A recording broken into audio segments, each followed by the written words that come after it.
Hei, bună, eu sunt Alexandra și astăzi sunteți la mine pe canal și da, bine ați venit, sau revenit pe acest canal. Astăzi o să fac colecția mea de slime și dacă o să vă placă, nu uitați să dați un like, să vă abonați cu tot cu clopoțele, sigur. Și da, haideți să începem. Okay.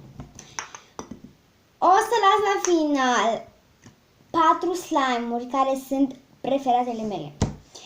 Și o să încep cu un Jiggly Slime, mai fail, într-un fel, nu știu să zic. Este ăsta, este într-o cutie albastră și limba.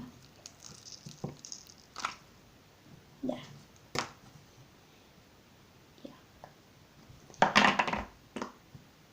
Ăsta trebuia să fie un Jiggly Glossy Slime făcut după rețeta Alisei Slime.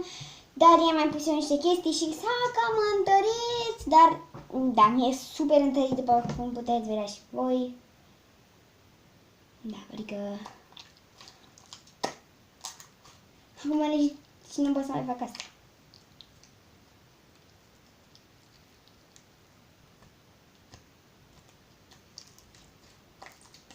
Și nu fac eu intenționat să ziceți că trag de el ca să... Așa, dar... Da.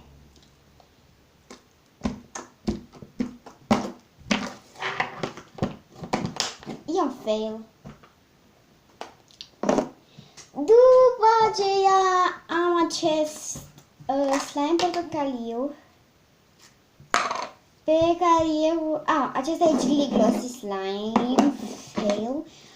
Ăsta e un Glitter Orange.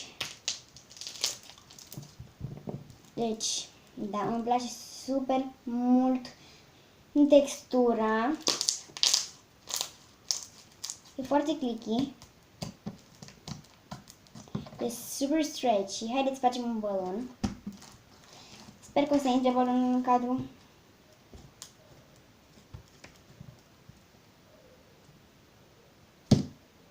S-a intrat.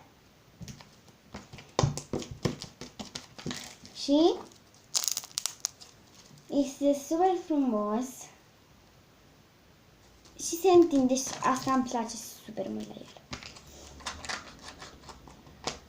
Ok, acestea două au fost slime-urile care sunt gen mai micuțe pe care le-am prin casă. Acum cele medii care le-am așa prin casă fără să le țin într-un loc unde le țin pe celelalte toate slime-urile mai într-un fel.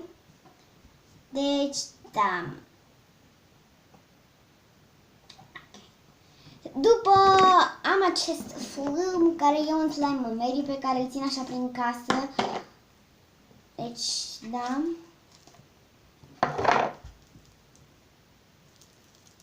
Oh my god!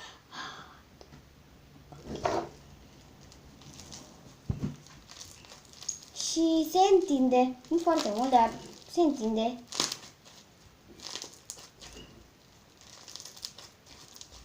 Și e foarte fain. Da, revin imediat. Ok, am revenit și da, acest slime este foarte fain.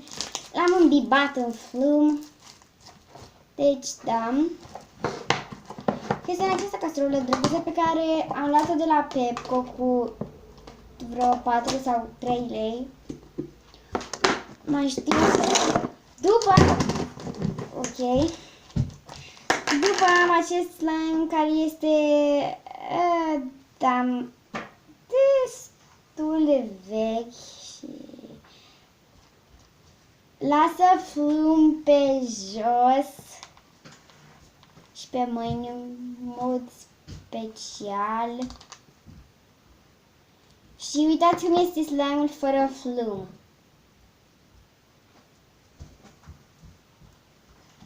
Da. Este super nașpa.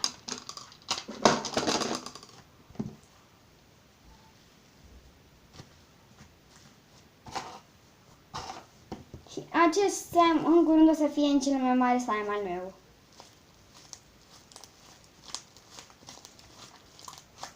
Ok. nici nu pot să-l cam întind, fiindcă îi pică birele și nici poking nu mai face sau balon. Deci, cred că la finalul videoclipului o să aveți o surpriză cum arunc eu ăsta într-un dita mai slab. Ok,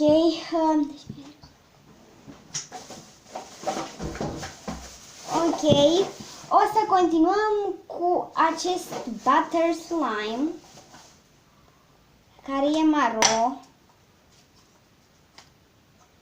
are bile și se întinde destul de mult, dar nu foarte, și face poking cât de cât.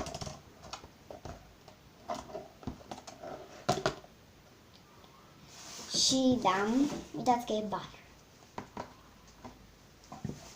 Da. Continuăm cu acest slime, care este cel mai vechi slime al meu din momentul de față. Îl am de super mult timp și îi tot adăugam ca să-i refac textura sau loțiune. Și putea pastă de dinți, fiindcă am pus la început pastă de dinți ca să se înmoaie și da. Continuăm cu acest slime.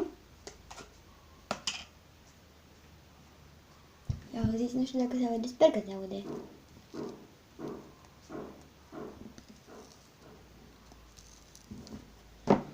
Ok. Care în momentul de față este cel mai lipicios slime al meu.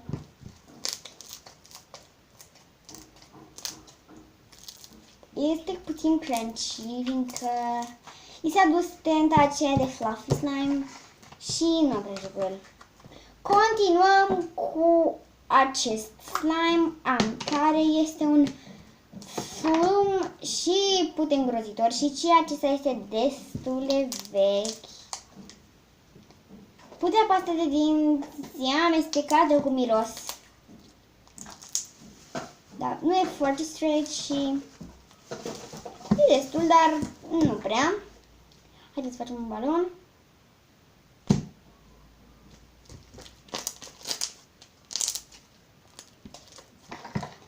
Ok. Continuăm cu acest slime într-o cutie de la Clay, dar asta nu contează.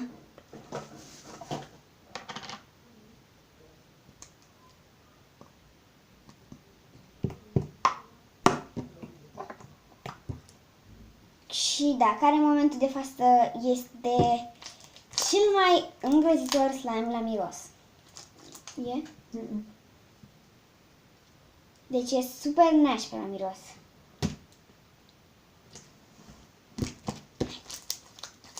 Ok, hai să facem un balon.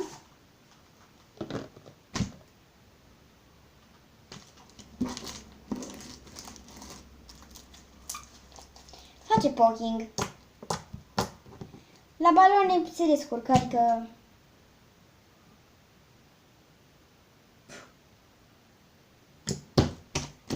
face baloane bine și lipește îngrozitor de mult și mă enervează.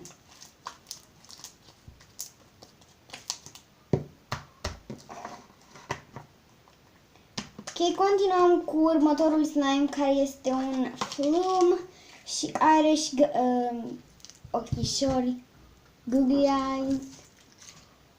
Deci, tam și e clear și se aude, dar nu foarte mult. Ok. Și n-am e clear. Continuăm din nou cu acest slime, care și că trebuia să fie un clear slime, dar testele dau jos etichetele. Știu să fac. Gata, prima etichetă dați așa. Am acest metalic slime, care nu se prevede că e metalic, decât dacă te uiți de aproape la el. Și da, nu se întinde super mult, e lipijos. Nu e atât de clicky, dar Da, nici balonul nu face bine.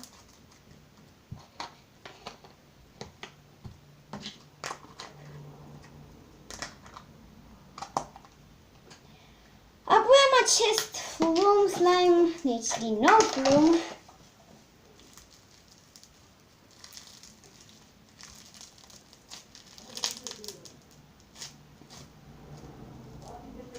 Devine imediat. Ok, este crunchy și puțin metalic, dar nu mai prea joc cu el, deci da. După am acest butter care e și un Flume. Și containerul e puțin broken. Ok. Și îl scot cam greu din aceste cutiuțe.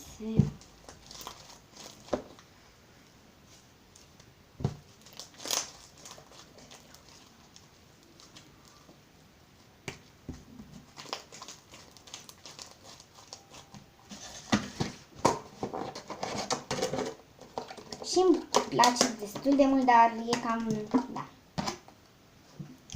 Până l-am făcut. Apoi am acest slime cumpărat pe care l-am reparat cu o rețetă super ușoară pe care și vă puteți face, dar eu m-aș da mai în spate, că mă joc cu acest slime fiindcă miroase prea puternic a pastă de dinți, fiindcă, da, l-am pus ca să se moaie și s-a muiat și acum e clicky. E destul de thick, dar nu e stretchy. Și acum am ajuns la final unde vă voi arăta cele 4 slime-uri preferate ale mele. Începând cu acest slime verde care e în această cutie foarte frumoasă. Să le fac și eu. Să-l scot, ok. Nu o să scot pe tot, fiindcă e super greu de băgat înapoi. Deci da. E verde și e Jiggly Glossy Slime. Dar acum a rămas doar un Glossy Slime, fiindcă l-am îmbibat în apă. Da, poveste lungă. Ok, și îmi place super mult. Și pe acest container, pe aceste toate 4 containerurile pe care o să le vedeți acum, am dat 5 lei. Continuăm cu slime-ul meu preferat dintre toate 4 pe care o să vi le arăt acum. Este ăsta care e perfect. Ok. E foarte mare, e foarte stretchy.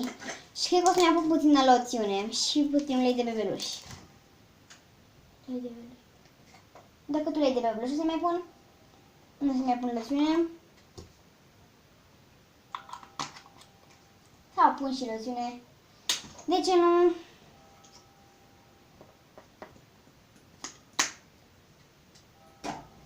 Ok, și să amestecăm repede, fiindcă nu mai pot filma mult.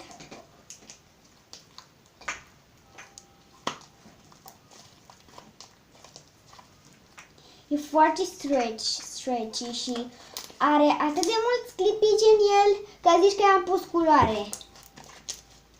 Dar i-am pus clipici. Și face foarte bine poking, e foarte stretchy și face baloane mari.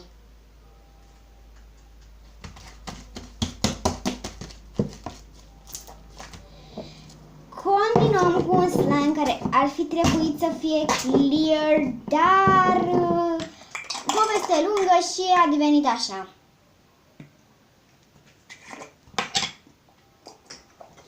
Este foarte clicky,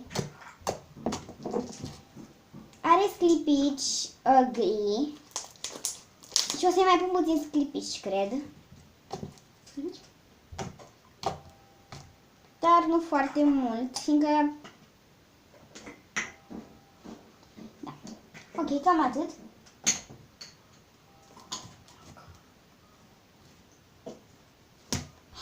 Ce balon fain și transparent! Face super bine baloane. E foarte stretchy. E clicky. și e foarte thick.